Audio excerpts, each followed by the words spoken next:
শুদ্ধতা, হালাল মানে হচ্ছে বিশুদ্ধতা,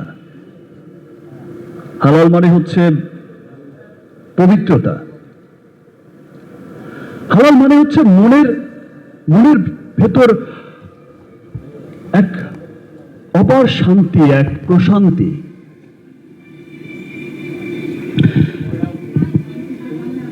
আমরা আমাদের ধর্ম অনুযায়ী আমরা মুসলমান,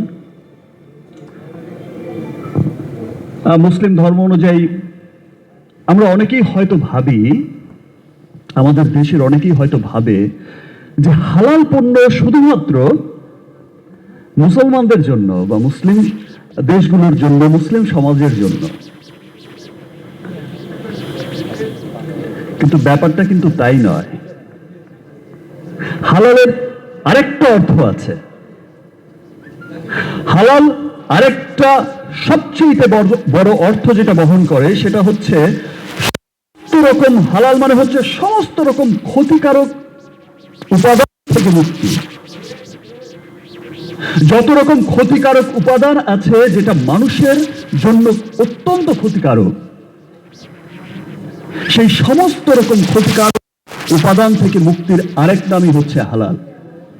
আর তাই তো আজ সমগ্র পৃথিবীতে হালাল পণ্যের এত জনপ্রিয়তা।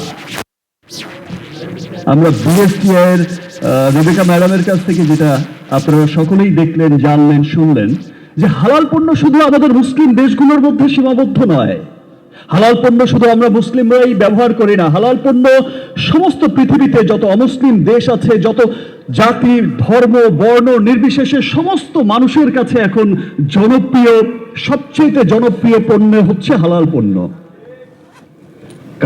কারণ হচ্ছে হালাল পণ্য, আমি আগেই বলেছি যে হালাল পণ্য সমস্ত ক্ষতিকারক উপাদান থেকে মুক্ত একটি পণ্য।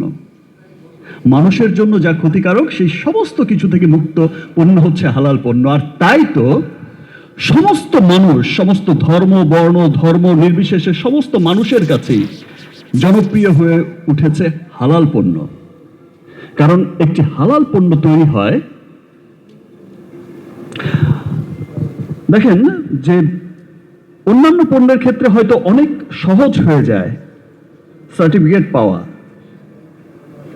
একটা বিশুদ্ধতা পরিশুদ্ধতা থাকলেই হয়।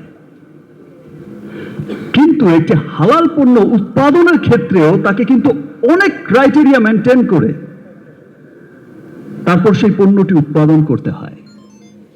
সেখানে শতভাগ শুদ্ধতা, বিশুদ্ধতা এবং শতভাগ যদি সেই পণ্যগুলো না থাকে, ইনগ্রেডিয়েন্টস গুলো না থাকে, তাহলে সেটা কিন্তু সার্টিফিকেট পায় না।